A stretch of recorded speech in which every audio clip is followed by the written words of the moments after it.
नमस्कार मित्रों, आपका स्वागत है हमारे YouTube चैनल मैथअप में। आज हम REET mains third grade mains के लिए जो साइंस की बुक आती है, इजी साइंस पब्लिकेशन की तरफ से है ये बुक। साइंस की राइटर है इसके साजिद खान। इसका रिव्यू करेंगे। तो इसमें देख लीजिए सबसे पहले कि यहाँ पर जो इम्पोर्टेंट पॉइंट है वो ये कि 6 से 12th तक NCERT plus RBSC plus PYQ based subjective book है ये पूरी तरीके से सब्जेक्टिव है। इसमें आपको ऑब्जेक्टिव नहीं मिलेगी। MRP इसकी 360 है। मुझे ये 290 में पड़ी है, कई जगह 300 की भी मिल सकती है। अब इसके अनुक्रमणिका देख लेते हैं। देख लीजिए, पहले इसमें बायो का दे रखा है पोर्शन।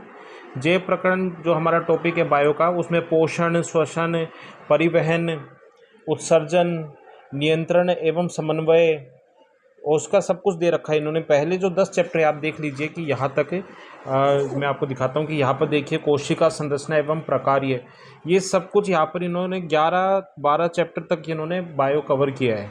उसके बाद है परमाणु एवं अणु, मोल संरचना, तत्व यौगिक। आप खुद देख सकते हैं कि इसमें फिर उन्होंने लगभग 18 चैप्टर तक इन्होंने केमिस्ट्री को कवर किया है। उसके बाद इन्होंने फिजिक्स को कवर किया। यहाँ पर मात्रक एवं मापन, गति एवं गति के नियम, बल एवं बलों के प्रकार से लेकर के इन्होंने प्रकाश, विद्युत, ध्वनि सब कुछ दे रखा है। और यहाँ पर आपको केवल थर्ड ग्रेड के लिए केवल 28वां जो चैप्टर है सौरमंडल, यहाँ तक ही पढ़ना है, पेज नंबर 311। बाकी ये जो नीचे के जो टॉपिक है आपको थर्ड ग्रेड मेंस के लिए नहीं पढ़ना है, ठीक है।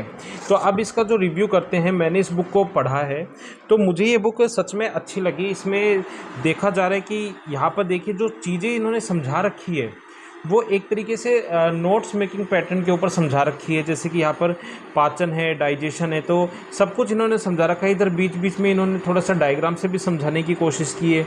एक यहाँ पर देखिए कि इस बुक की यहाँ पर देखो ट्रिक दे रखी है।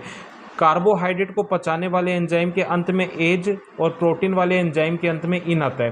तो एक तरीके से ट्रिक भी है इस बुक में जगह जगह, जहाँ पर आपको परेशानी होगी या फिर समझने में दिक्कत आएगी तो वहाँ पर ऐसी ट्रिक का हम यूज़ कर सकते हैं। तो यहाँ पर आप देख सकते हैं कि डायग्राम भी इन्होंने हर तरीके से समझा रखा है और नोट्स मेकिंग पैटर्न के ऊपर ये बुक बना रखी है, जो मेरे को ये अच्छी लगी। और देख लेते हैं आगे।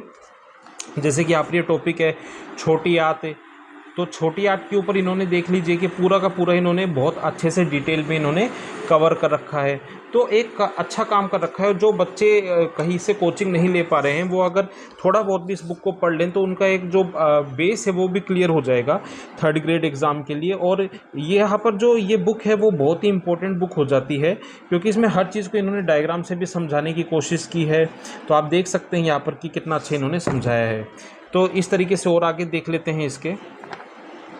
और देख लीजिए इसको मैं थोड़ा सा आपके लिए यहाँ पर देख लीजिए आप कि जैसे यहाँ पर रक्त समूह है, रक्त समूह के बारे में इन्होंने डायग्राम से समझा रखा है। माता पिता का रक्त समूह है, बच्चों का क्या होगा, उस तरीके से संभावित इन्होंने बता रखा है। अब यहाँ पर सब कुछ इन्होंने देख लीजिए कितना अच्छा समझा रखा है। केमिस्ट्री में चलते हैं, इस तरीके से केमिस्ट्री का देख लेते हैं। यहाँ पर देख लीजिए जैसे कि ये टॉपिक है तत्व, यौगिक और मिश्रण। इसमें भी इन्होंने देखिए तत्व के बारे में सब कुछ बता रखा है। पदार्थ का वह मूल रूप जिसे रासायनिक प्रतिक्रिया द्वारा अन्य सरल पदार्थों में विभाजित नहीं किया जा सकता, वह तत्व होता है। उसकी कुछ यहाँ पर देख लीजिए आप, इन्होंने प्रॉपर्टीज़ यानी गुणधर्म कहते हैं वो बता रखा है। तो डोबे राइनर की ट्रिक भी बता रखी है इन्होंने। न्यूलैंड अष्टक नियम क्या है वो भी बता रखा है। मैंडलीफ का आवर्ती नियम क्या है वो भी बता रखा है इन्होंने। तो एक तरीके से अच्छी बुक है देखा जाए। यहाँ पर देखिए इन्होंने पीरियोडिक टेबल भी दे रखी है, कितने अच्छे तरीके से इन्होंने समझा रखा है। और नीचे इसकी जो एक्सप्लेनेशन भी दे रखी है। तो यहाँ पर आप देख लीजिए, यहाँ पर धातुओं के सामान्य गुण, मेटल जो है उनके क्या क्या गुण होते हैं, गुण धर्म होते हैं, वो सब इन्होंने दे रखा है। तो एक तरीके से इसमें सब चीज़ों को सारगर्भित किया गया है। अब इसमें जैसे कि अम्ल का चैप्टर है, अम्ल, क्षार एवं लवण, पीएच स्केल, तो इन्होंने एसिड क्या होता है वो बता रखा है। फिर बेस क्या होता है वो समझा रखा है इन्होंने, एग्जाम्पल दे रखे हैं। यहाँ पर टेबल बना रखी है, रिएक्शन से समझा रखा है इन्होंने, है ना। तो बहुत अच्छा इन्होंने कर रखा है। फिज़िक्स के ऊपर चलते हैं अपन, फिज़िक्स के कुछ चैप्टर्स को देख लेते हैं यहाँ पर, क्योंकि फ़िज़िक्स में बहुत ही एक इम्पोर्टेंट है जो समझ में नहीं आती है। जैसे कि अपन इसमें एक चैप्टर देखें, बल एवं बलों के प्रकार। तो गुरुत्वाकर्षण केपलर के नियम, तो यहाँ पर इन्होंने परिभाषा दे रखी है, बल वह भौतिक राशि है जो किसी वस्तु की गति की अवस्था में परिवर्तन लाती है। तो यहाँ पर आप देख सकते हैं इस तरीके से स्थिर वस्तु को गतिशील करना। यहाँ पर सूत्र भी दे रखा है, F बराबर ma होता है, द्रव्यमान गुणा त्वरण, इसकी SI यूनिट वगैरह भी दे रखी है। 1 न्यूटन जो होता है वो 10⁵ डाइन के बराबर होता है। तो ये छोटी छोटी चीज़ें इन्होंने समझा रखी है। यहाँ पर एक छोटे से MCQ भी दे रखा है इन्होंने, जो आपके एग्जाम में इस टाइप के क्वेश्चन आते हैं। बल वह सदिश राशि है, अदिश और सदिश दोनों चीज़ों में इसमें बता रखा है कि बल क्या है। बल सदिश राशि है, इसका मतलब है कि बल की दिशा और परिणाम दोनों है। तो यहाँ पर सब कुछ समझा रखा है कि ये वेक्टर क्वांटिटी है। कि वेक्टर क्वांटिटी क्यों है, तो वेक्टर क्वांटिटी इसलिए है कि इसकी जो है वो डायरेक्शन भी है और इसका मैग्नीट्यूड भी है। सब कुछ इन्होंने समझा रखा है। यहाँ पर आप देख लीजिए कि कितने अच्छे तरीके से इन्होंने समझा रखा है, ग्राफ वगैरह बना रखे हैं। तो एक तरीके से मेरा मानना है कि बुक ठीक है।